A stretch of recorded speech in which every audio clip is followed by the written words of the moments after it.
छात्रों,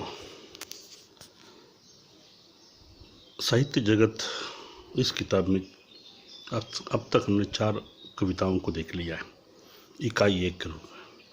अब दूसरी इकाई है जिसमें हमें एक अलग ढंग से कुछ कविताओं पर विचार करना है, जिसमें सामाजिकता है, सांप्रदायिकता भी है और उसके संबंध में कवियों की विचारधारा यहाँ स्पष्ट हो चुकी है। उनमें से एक कवि है रघुवीर साहय, जिनकी कविता है अजीब सी मुश्किल है और वह भी अजीब है। मुश्किलता ये मनुष्य के स्वभावगत प्रवृत्ति है और उसी पर कवि ने रघुवीर साहय जी ने अपने विचार व्यक्त किए हैं कि हम किससे नफरत करें, जीवन की सच्चाई क्या है और मन की विशेषता, मन की संवेदनशीलता की कितनी आवश्यकता है। मन की संवेदनशीलता ही सच्चाई है या जीवन की सच्चाई भी सच्चाई है, और इसलिए मुश्किलता के दौर में जो गुजरने वाले मानवीय संवेदना को व्यक्त करने वाली ये कविता है। रघुवीर साहय जी की एक नई कविता के हस्ताक्षर है, जो तीसरे तार सप्तक के प्रमुख कवि है। इतिहास और मिथक, प्राचीन माध्यम, पुराण ग्रंथ आदि के माध्यम से उन्होंने वर्तमान को देखा है। उनका जन्म 1927 में फैजाबाद में हुआ। कविता, खंडकाव्य, समीक्षा, सभ्य संकलन आदि में विभिन्न प्रकारों में उसने लेखन किया है। पद्म भूषण सम्मान से उसे नवाजा गया है। उनकी मृत्यु 2017 में हो गई है, हाल ही में हो चुकी है। तो प्रस्तुत कविता में जीवन की सच्चाई और मन के संवेदनाओं को व्यक्त किया है। कविता के द्वारा कवि अपने समन्वय का संदेश देते हुए आपसी समन्वय का संदेश देता है, सांप्रदायिक सहिष्णुता के महत्व स्पष्ट करता है। कवि ने सामाजिक सांप्रदायिक अवस्थाओं को चित्रित भी किया है और यह कविता उसमें समन्वय स्थापित करती है। कवि ने अपनी कविता में उन सभी स्थितियों का वर्णन किया है जहाँ पर व्यक्ति धर्म, परंपरा, संस्कृति को लेकर अनायास ही अपने ही अंदर टकराहट निर्माण करता है, एक दूसरे का विरोध करता है। एक क्षण वह इस विचार से बेचैन हो जाता है कि हमें धर्म का विरोध क्यों करना है। जब एक धर्म दूसरे धर्म से कुछ महत्व देता है, नैतिकता सीखता है, दिशा दर्शन करता है, मार्गदर्शन करता है, तो हम दूसरे धर्मों का विरोध क्यों करें। संसार में नफरत की भावना काफ़ी बढ़ रही है। भाईचारा और आत्मीयता की आवश्यकता है, और इसलिए कवि कहता है विश्व के सभी धर्मों में महत्वपूर्ण एक गुण है, उसमें भूत दया और मानवता है। हम उसे स्वीकार करना है। इसलिए कवि कहता है कि जब मैं अंग्रेजों से नफरत करता हूँ तो शेक्सपियर की याद आती है। अंग्रेजों ने हम पर कई सदियों राज किया है और कुछ अच्छी बातें भी हमें दे दी है। भारत तो बहुधर्मी देश है, जिसमें हिंदू है, मुसलमान है, सिख है, ईसाई है।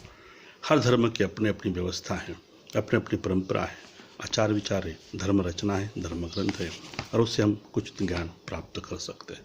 तिरस्कार और नफरत किसी धर्म की आधार नहीं है। अब फिर भी हमने उसे स्वीकार क्यों किया है। हम गुरु नानक को याद करते हैं तो निश्चित रूप में सिख संप्रदाय की महत्ता स्पष्ट होती है।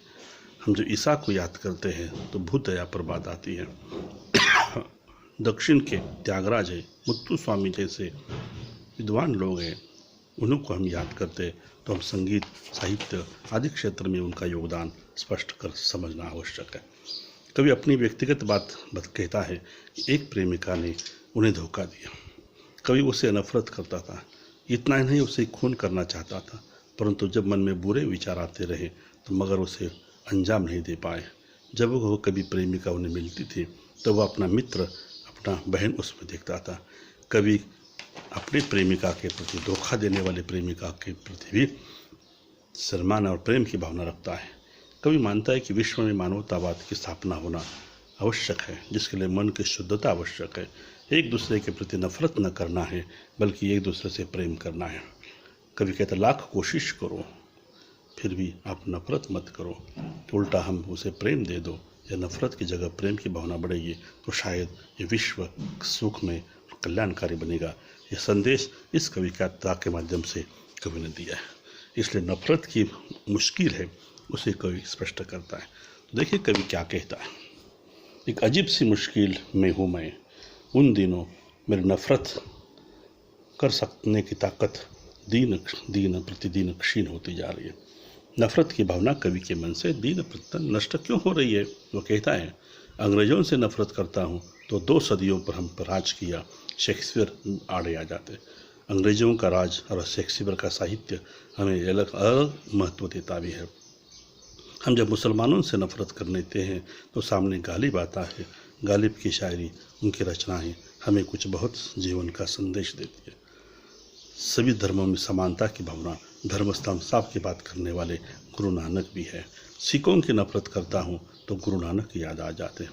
कंबन, त्यागराज, मत्तू स्वामी जैसे लोग दक्षिण के हैं, फिर भी पूरा भारत उसे गर्व करता है।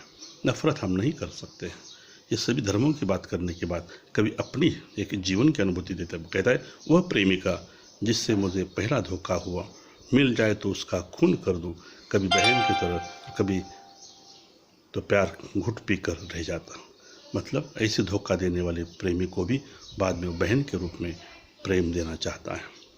दिनों दिन अंत में कवि कहता है, दिनों दिन मेरा यह प्रेम रोग बढ़ता ही जा रहा और उस वहम में पक्की जड़ पकड़ ली कि वह किसी भी दिन मुझे स्वर्ग दिखा कर रहेगा। यह कवि कहता है, यदि हम किसी से नफरत न करें, हम प्रेम करें तो निश्चित रूप में प्रेम का रोग मनुष्य के मन में बढ़ना अनिवार्य है। और जब बढ़ता जाएगा तो निश्चित रूप में वह जड़ पकड़ लेगा और एक न एक दिन ये धरती स्वर्ग बन जाएगा। ये मुश्किल नहीं है। नफरत करना छोड़ देना यह कोई कठिन कार्य नहीं है। उसकी जगह हम प्रेम की भावना रखेंगे। निश्चित रूप में कुंवर नारायण सिंह का जो विचार है, ये 2 पीढ़ियों को, 2 धर्मों को, 2 व्यक्तियों के बीच में समन्वय रखना, एक दूसरे को समझना अनिवार्य है। तब ये देश, यह स्वर्ग, यह संसार, धरती स्वर्ग बन जाएगी। सिर्फ गंगा ही पवित्र नहीं, बल्कि मनुष्य के मन की गंगा पवित्र होनी चाहिए। यह विचार इस कविता में कवि देता है।